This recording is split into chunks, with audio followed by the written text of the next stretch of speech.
একটা বড় ঝড় গেছে, একটা বিপ্লব হয়েছে, বিদ্রোহ হয়েছে, আপনার গণ অভ্যুত্থান হয়েছে। এই সব মুহূর্তের মধ্যে সব ঠিক হয়ে যাবে এটা মনে করার কারণে 1-1.5 বছর আমরা পার হয়েছি একটা ইন্টারিম গভর্নমেন্ট।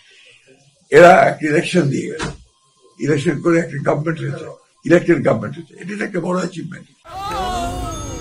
ডেন্টিস্টের পরামর্শ নাও নতুন কোলগেট অ্যাক্টিভ সল্ট। চ্যালেঞ্জ নিয়ে এসছি আমরা।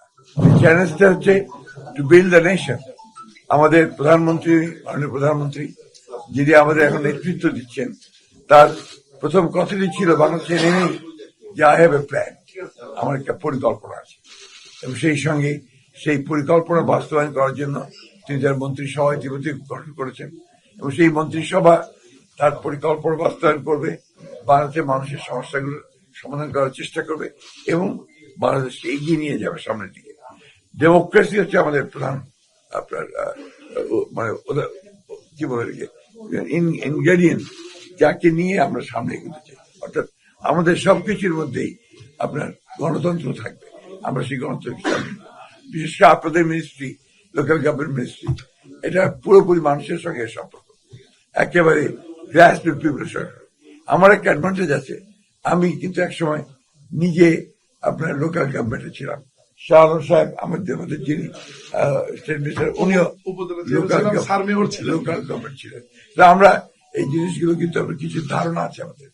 আমি বিশ্বাস করি যে আপনাদের সহযোগিতায়, সকলের সহযোগিতায় আমরা এই মিনিস্ট্রিকে অত্যন্ত ডাইনামিক একটা মিনিস্ট্রিতে পরিণত করতে পারবো এবং মানুষের যে সমস্যাগুলো আছে সেই সমস্যাগুলো নিয়ে আমরা কাজ করতে পারবো।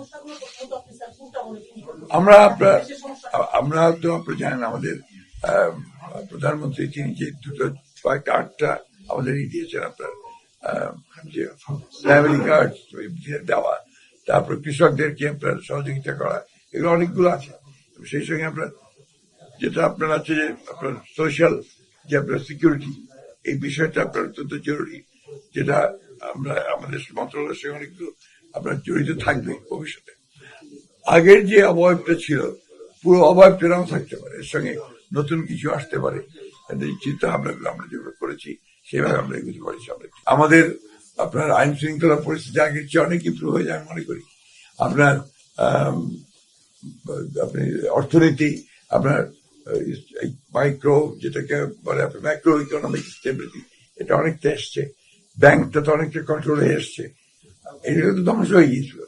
এগুলো আপনার আমরা মনে করি যে আমরা আমাদের সরকারের সমস্ত প্রচেষ্টা এটাকে আমরা আরো ভালো করতে পারবো। আইন শৃঙ্খলা যতটুকু খারাপ ছিল এটাকে ইম্প্রুভ করার চেষ্টা করতে হবে। একটা বড় ঝড় গেছে, আমাদের একটা বিপ্লব হয়েছে, বিদ্রোহ হয়েছে, আপনার গণ অভ্যুত্থান হয়েছে। এই সব মুহূর্তের মধ্যে সব ঠিক হয়ে যাবে এটা মনে করার কারণে 1-1.5 বছর আমরা পার হয়েছি একটা ইন্টারিম গভর্নমেন্ট। এরা একটা ইলেকশন দিয়ে গেছে, ইলেকশন করে একটা গভর্নমেন্ট হয়েছে, ইলেকটেড গভর্নমেন্ট হয়েছে। এটা একটা বড় অ্যাচিভমেন্ট।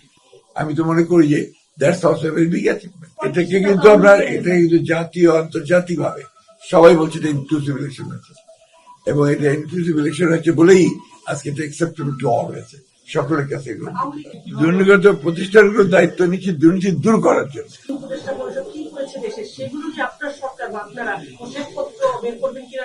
প্রয়োজন নেই, কারণ তারা একটা বিশেষ মুহূর্তে নিয়েছে এবং সেই সময় আমি মনে করি, আমার দল মনে করে যে যতটুকু প্রয়োজন ছিল তারা সেই কাজ সিংহভাগ করতে পেরেছে। মূল সমস্যাটা কি ছিল? ট্রানজিশন টু ডেমোক্রেসি, সেটা তো তারা করে দিয়ে গেছে। সুতরাং you must give credit to that, দিতেই হবে আপনি, এবং অনেকগুলো ভালো কাজ করেছে।